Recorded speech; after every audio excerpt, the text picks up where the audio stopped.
Please watch until the end. Don't forget to follow and share. This keeps the videos coming. Welcome to the Midnight Burn, where we lay out the story plain and simple. What happened, who it happened to, and the questions no one dared to ask. Most of these cases are told in under 5 minutes. That means not every detail makes it in. But what does? Eyewitness accounts, public records, and the weight and questions that's been left behind. No wild theories, no sugarcoating. And no, I don't share my sources. Because when the truth starts burning, you don't need a name to feel the heat. Where beneath small-town charm, the darkest secrets smolder. And just when you think you know your neighbor, you scroll through a TikTok or YouTube channel like this one. In 2001, in the raging summer heat of the hub city, in the heart of Hattiesburg, Mississippi, where magnolia trees sway in the heat and folks still wave at each other from the porch, a storm was quietly brewing behind closed doors. This wasn't the kind of place where scandals made front-page news, until they did. Dr. David Stevens was the kind of man folks admired. A Forest General Hospital heart surgeon, a respected man, a family man, a pillar of the community, but sometimes even pillars crack. And sometimes they fall.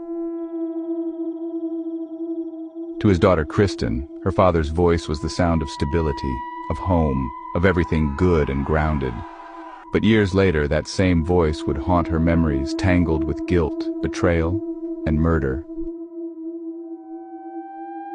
Her name was Stephanie, his second wife, a nurse, a mother, and if you believe Kristen, the woman who shattered their apple pie family from the inside out.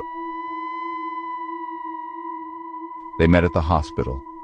She was new, he was seasoned, both married to other people. But boundaries blur in the sterile hum of fluorescent lights, and soon they were slipping away from their vows, into each other's arms. For years, it was a secret, until 1995, when Stephanie dialed a number she should never have called. Kristen's mother, Karen, answered. She had suspected an affair, but now she knew. And what followed was tragedy, desperation. Karen was beside herself. She went outside screaming at David while waving a gun. While the commotion was happening, she tripped and fell, causing the gun to go off, and a shot that would change everything. She had accidentally shot herself in the head. Karen slipped into a coma, and 3 months later, she was gone. Some said it was suicide. Kristen? She forgave her father, not because it was easy, but because she heard the shame in his voice. Stephanie, well, claimed guilt too, but guilt is easy to say, harder to live. They married where the blood hadn't even dried. Kristen accepted it, but she never liked it. And soon David's health began to fail. Hepatitis C, diabetes, liver failure. A once great surgeon, now dependent on insulin and hope. On May 1st, 2001, Kristen got the call. Her father was dead. She rushed home. Something felt off. The body was still warm, but Stephanie, she was cold. Financial documents spread across the bed, barely a day after his death. David Stevens, chief of surgery, community leader, was gone. And the whispers of natural causes, they weren't loud enough to drown out suspicion. Coroner Butch Benedict, what he found wasn't natural, not even close. Etomidate, a hospital-grade anesthetic, one only used by anesthesiologists, one that should never have been in David Stevens' system. And that was just the beginning. Atracurium, another drug, one that paralyzes, stops the lungs, the heart, kills quickly and silently. David couldn't have injected himself. Someone had to do it for him, and someone had to clean it up. That someone, detectives believed, was Stephanie. A piece of paper changed everything. A MetLife form, David's retirement payout, almost $1 million. It was signed, dated April 30th.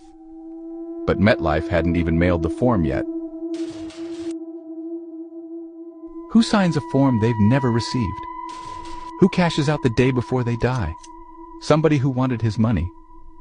Stephanie played the role, grieving widow, broken wife, single mother. But behind the tears, behind the veil, was motive, greed, and maybe something colder. She wanted the house, the cars, the name, the comfort. But David's life insurance came with a price: murder. Stephanie Stevens was sentenced to life in prison, but life had other plan. At 38 years old, she died behind bars of pneumonia. Some say justice was served, others say too late. Kristen never stopped fighting. She lost her mother, then her father. But what she didn't lose yet was the truth. In a quiet Mississippi town, where people still lock their doors at night, a family was torn apart, not by a stranger, but by someone they once called their own. This wasn't just betrayal, it was calculation. It was love turned lethal.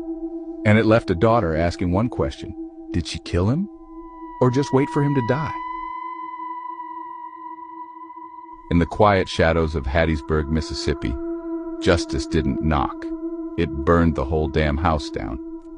Don't forget to like, follow, and share to keep the videos coming. I have more videos in mind. If there's one you would like me to do, then feel free to send me a message. I appreciate the support thus far. This has been the Midnight Burn. And remember, catch the dice. They rollin'.